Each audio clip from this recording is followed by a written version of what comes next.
राधिका बहुउद्देशीय सेवाभावी संस्थेकडून सर्वांना महिला दिनाच्या शुभेच्छा।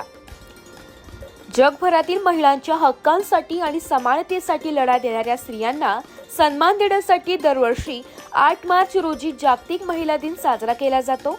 या दिवशी महिलांच्या सामाजिक, आर्थिक, सांस्कृतिक आणि राजकीय योगदानाची दखल घेतली जाते। आजच्या काळातही महिलांच्या सक्षमीकरणासाठी विविध उपक्रम राबवले जातात। राधिका फाउंडेशनच्या संस्थापक अध्यक्षा डॉक्टर चेतनाताई सेवक यांनी 8 मार्च जागतिक महिला दिनाच्या शुभेच्छा दिल्यात। मात्र केवळ शुभेच्छा देऊन थांबणे पुरेसे नाही, तर समाजात महिलांना कायमस्वरूपी स्थान मिळाले पाहिजे, असे त्यांनी ठामपणे सांगितले।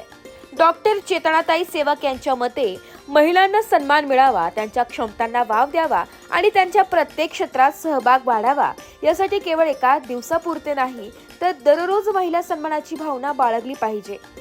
राधिका फाउंडेशन महिलांच्या सक्षमीकरणासाठी विविध उपक्रम राबवत असून गरजू आणि वंचित महिलांना मदत करण्याचे कार्य सातत्याने करत आहे। महिला दिनाच्या निमित्ताने संस्थेच्या वतीने विविध कार्यशाळा, सन्मान सोहळे आणि मार्गदर्शन शिबिरे आयोजित करण्यात आली। डॉक्टर सेवक पुढे म्हणाल्या की महिला ही कुटुंबाची आणि समाजाची खरी शिल्पकार असते।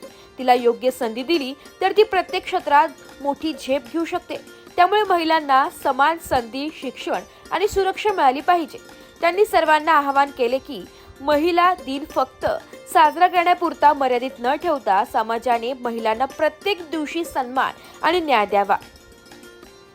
महिला दिनानिमित्त डॉक्टर चेतनाताई सेवक यांनी दिलेला हा संदेश निश्चितच प्रेरणादायी असून महिलांच्या सक्षमीकरणासाठी समाजाने पुढाकार घ्यावा, हीच या दिनाच्या निमित्ताने सर्वांकडून अपेक्षा। सर्वप्रथम सर्वांना नमस्कार। मी चेतना सेवक, राधिका फाउंडेशनची संस्थापिका आहे। 8 मार्च हा जागतिक महिला दिन आहे। महिला म्हणजे काय?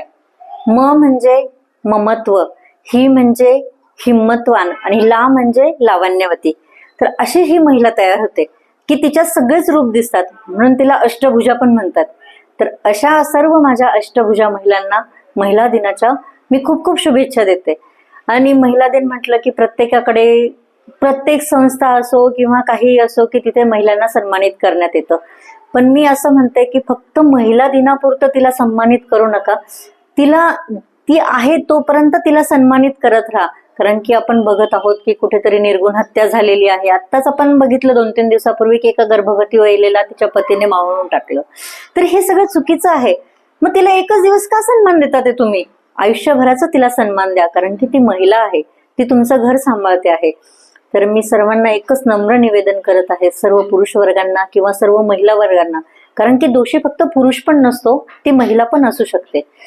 कारण की सासू असेल, नणंद असेल, कोणीही असो इवन, तर मी सर्वांना एकच सांगेन की आपल्यामध्ये सगळ्यांना बघा आणि ती म्हणून आपण जगा आणि तिचा सन्मान करा, म्हणजे आपोआप सर्व समाजाला सन्मानित होईल। अशा माझ्या सर्व भावांना आणि बहिणींना हे मी निम्र निवेदन करत आहेत।